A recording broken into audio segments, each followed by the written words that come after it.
Navidad. Navidad. Qué linda época.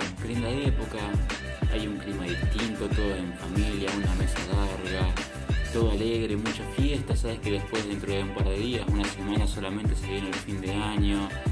Hay otras vibras ya. Mucha gente ya empieza las vacaciones, o por lo menos le falta poquito para poder llegar a esos momentos de vacaciones. Ya es distinto, se respira otro clima, pero esta vez estás en la mesa de Navidad junto a todos tus familiares y mirás hacia la esquina más lejana y de golpe mirás algo que no reconoces, algo que ni siquiera es humano. De golpe estás mirando y que hay bacterias. Sí, así arranca este podcast. Que venga la intro. Hola, yo soy Guille y esto es Ciencias en tu bolsillo.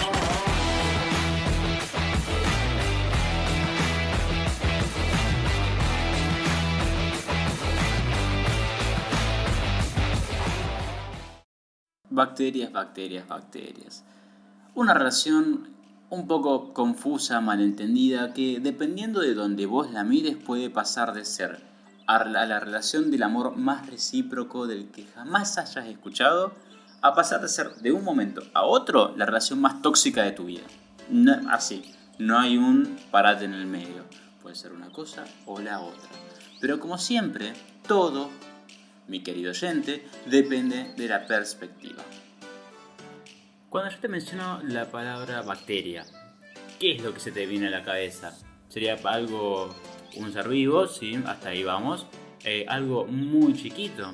Y te pregunto, ¿tendrá alguna relación este ser vivo, esta bacteria, este organismo súper chiquito con nosotros? ¿Tendrá algo que ver?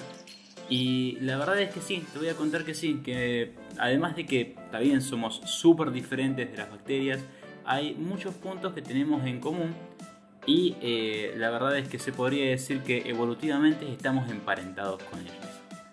Esto es así, resulta que los humanos, es decir, yo humano que te estoy hablando, vos humano que me estás escuchando, todos tus humanos familiares y también otros seres vivos como podrían ser tus mascotas o cualquier animal que hayas visto o planta, están formados por algo que se llaman células y en particular por células eucariotas. Las células eucariotas tienen de particular, entre otras cosas, que tienen algo que se llama núcleo y es un núcleo definido. El núcleo es donde se encuentra de la célula. Imaginemos la célula como una cosa redonda, ¿no? Y adentro tiene un círculo más pequeño. Dentro de ese círculo es donde se encuentra lo que estuvimos hablando en el podcast anterior, el ADN y muchas otras cosas, pero en principal el ADN, que es lo que tiene la información para que la célula pueda funcionar. Este ADN, que está dentro de la célula, tiene la particularidad de que se encuentra envuelto por algo que se llama membrana nuclear. Es decir, que está adentro de una cápsula, una camarita que está adentro de la célula. Ahora, ¿qué pasa? Eso es lo que ocurre en las células que nos componen a nosotros. Por otro lado, en las bacterias, estas bacterias son unicelulares en primer lugar, es decir, que están formadas por una sola célula. Nosotros somos pluricelulares, tenemos muchísimas, no querés saber cuántas. En puntual, las bacterias están formadas por una sola célula y no solamente eso, sino que es otro tipo de célula. Es una célula que se llama procariota. Procariota significa que carece de un núcleo definido. ¿Qué quiere decir? Que lo que está adentro del núcleo, este material genético, este ADN, no tiene una membrana nuclear. Es decir, si volvemos a imaginar a un círculo, que es la célula, bueno, adentro no va a tener otro circulito donde va a estar adentro el ADN, sino que el ADN va a estar suelto adentro de la bacteria. Eso es básicamente lo que nos diferencia a nivel celular a nosotros, a vos, a mí, a tu tío, a toda tu familia y a los seres vivos en general que tenemos células eucariotas de las bacterias que tienen células procariotas. Bueno, entonces, bárbaro, Guille, hasta ahora me estás diciendo por qué nos diferenciamos de las células procariotas, por qué nos diferenciamos, qué tenemos que ver entonces con las células bacterias. O sea, este podcast no se trataba de eso, de que tenemos algún tipo de relación con ellas. Sí, pero pará, no seas ansioso. Mira, te cuento algo. Remontémonos mucho tiempo atrás. Si la Tierra tiene 4.600 millones de años, bueno, retrocedamos por lo menos 4.000 millones. Estamos a ese punto. Remontémonos atrás, en los inicios de la vida. En los inicios de la vida, vos sabés que yo te dije que habían células ahora. Hay células eucariotas y células procariotas. En los inicios solamente habían células procariotas. Y sí, ya sé qué es lo que te vas a estar preguntando. Si solamente habían células procariotas, ¿de dónde salieron las eucariotas, que son las que hoy nos forman a nosotros, a mí, a vos, a todos? ¿Qué pasó? ¿Por qué? ¿Qué ocurrió en el medio? Y la respuesta es evolución, mi querido Watson. La respuesta es evolución.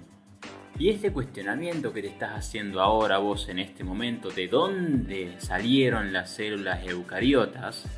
Se lo hizo un montón de gente antes que vos, déjame decirte. Muchas personas se preguntaron de dónde salieron. Pero todas esas personas tuvieron que esperar bastante tiempo. Tuvieron que esperar precisamente hasta el 1981, cuando la bióloga estadounidense Lynn Margulis logró resolver esta encrucijada. Lo hizo y lo resolvió a través de la publicación de su teoría endosimbiótica, que déjame contarte que etimológicamente hablando, es decir, vamos a desarmar la palabra endosimbiosis en dos partes, en endo y simbiosis, para ver qué significa cada una de estas partes, y resulta que endo significa dentro, ¿vamos? Y simbiosis hace referencia a una relación que vincula a dos especies distintas. Ya vamos entendiendo por dónde viene la cosa. Para poder entender la teoría de Lynn Margulis, tenemos que remontarnos mucho tiempo para atrás. Imagínense un mundo primitivo, un mundo súper primitivo, imagínatelo como vos quieras, pero con una particularidad esencial. El único tipo de organismo que existe vivo son las células procariotas. Nada más que eso. Hay distintos tamaños, todo bien, todo lo que quieras, pero solamente son células procariotas, es decir, que no tienen un núcleo definido. En este mundo es donde se sitúa la teoría de Lynn Margulis. ¿Qué pasa? Lo que ella propone es que en un determinado momento existió una célula que era lo suficientemente grande como para poder alimentarse de otras desafortunadas y que eran más pequeñas. ¿Pero qué pasó? Ocurrió algo muy interesante. Resulta que la célula más grande intenta alimentarse de otra más pequeña. Imaginen que la célula más grande lo que quiere hacer es como, digamos, abrazar a la más pequeña, porque las células no tienen, puntualmente estas que estamos hablando, no tienen una estructura rígida, sino que se pueden mover, es más como una gelatina, ¿no? Entonces, la célula lo que trata de hacer es abrazar a la más pequeña hasta en un punto donde sus dos, digamos que son como bracitos, llegan a tocarse. En el momento que se tocan, la célula vuelve a unirse y dentro de la célula misma queda la célula más pequeña. Pero ¿qué pasa? Normalmente, si fuese otra cosa lo que quisiera lograr la célula, directamente ahí actuarían sus enzimas que se encargan de, digamos, corroer, de degradar, de romper las estructuras de este alimento para poder utilizarlo. Sin embargo, como lo que había envuelto la célula en ese primer momento era otra célula, la célula tiene mecanismos para poder protegerse. Tiene una pared celular, tiene algo que se llama cápsula. Son elementos que le permiten a la célula ser resistente ante distintas situaciones y poder protegerse, poder resguardarse. Entonces resulta que esta célula más grande no pudo lograr alimentarse de la más pequeña porque tenía una cápsula, tenía una membrana que la protegían. Pero asimismo, la célula más pequeña no podía salir de la célula más grande. Estaba ahí adentro, ya quedó ahí adentro. Resulta que este evento que ocurrió fue realmente una sorpresa. Es decir, la célula más grande pensaba que era un bocadillo, nada más, la más chiquita, que se lo iba a comer y listo, y después seguía y bueno, iba a hacer otras cosas de célula procariota. Y la célula chiquita, la verdad que ¿qué iba a pensar ella? Que otra célula igual a ella se la iba a comer. ¿Quién pensaría eso? Nadie. Fue algo sorpresivo, digamos, desde los dos puntos de vista. Y al final terminaron, bueno, una dentro de la otra y ninguna de las dos podía comerse a la otra. Pero resulta que no fue necesariamente algo negativo para los dos. De hecho, es algo que las ayudaría, es algo que les brindaría ciertos beneficios el estar relacionadas entre sí. Entre las dos crearon un tipo de vínculo llamado simbiosis, es decir, vivir un organismo a la par del otro, donde uno cumple determinadas tareas y el otro cumple otras tareas. ¿Qué pasa? La célula más pequeña, al estar dentro de la célula más grande, de golpe se encontró protegida. Antes sí tenía que tener cuidado, digamos, de determinados riesgos y cosas que podían suceder en esa tierra primitiva de hace un montón de años. Ahora está dentro de otra célula, mucho más grande, mucho más fuerte. Te sentirías mucho más protegido. Es como si de golpe vos, que sos muy flaquito, flaquita, caminando en la calle, de golpe tenés un guardaespaldas muy grande y muy grandote. Te vas a sentir mucho más protegido. ¿Y qué pasa? La célula más grande tiene de golpe a una célula más pequeña que al estar adentro de ella cumple funciones que le sirven a ella. De golpe, esta célula más pequeña dejó de ser llamada célula para ser llamada organela. Las organelas que están dentro de las células vendrían a ser, en cierto sentido, como si lo comparáramos como los órganos que están dentro de nuestro cuerpo. Son elementos específicos que realizan tareas específicas. Mira, si tuviésemos que buscarle un ejemplo a esta teoría para tratar de hacerla un poco más tangible, de traerla más cerca de nosotros, imagínate lo siguiente, imagínate un edificio muy grande, muy lindo, el que más te guste, con terraza, balcón, todo. Pero, vos no tenés dinero, o por lo menos no te alcanza el dinero para poder pagar el alquiler. En este caso, el edificio ese gigante sería la célula procariota grande. Y vos, chiquito, que estás ahí, que no tenés la plata para pagar el alquiler, sos la célula procariota chiquita. Entonces, ¿qué pasa? Vos vas a estar ahora adentro del edificio, en tu departamento, protegido del exterior. No vas a estar en la calle, sino que vas a estar adentro. Y como no tenés dinero para poder pagar el alquiler, lo que vas a hacer, por ejemplo, distintas tareas de mantenimiento en el edificio. Vas a limpiar el edificio, vas a hacer distintas tareas como para poder, en vez de pagar con dinero, vas a poder pagar con distintas actividades. Eso es más o menos a grandes rasgos lo que estaría ocurriendo con estas células. La célula más grande actúa de casa, de protección para la célula más pequeña, y la célula más pequeña que está dentro de la más grande hace tareas específicas que son benéficas tanto como para la más pequeña como para la más grande. Igual, por suerte, demos gracias a que todavía no existen edificios que nos devoren o monstruos de esa manera. Volviendo al tema, lo que se considera gracias a esta teoría es de que este evento donde una célula procariota logra invaginar a otra, esa es la palabra específica, cuando una célula rodea a otra para que ésta quede dentro del organismo de la célula, se considera que eso se repitió una y otra y otra y otra vez, aumentando el tamaño de la misma célula y a la vez aumentando la cantidad de células más chiquititas que habían dentro de la más grande, y esa serie de endosimbiosis que hubo dio origen en un determinado momento a la primera célula eucariota. Y ahí sí nos remontamos a algo que nos vincula a nosotros.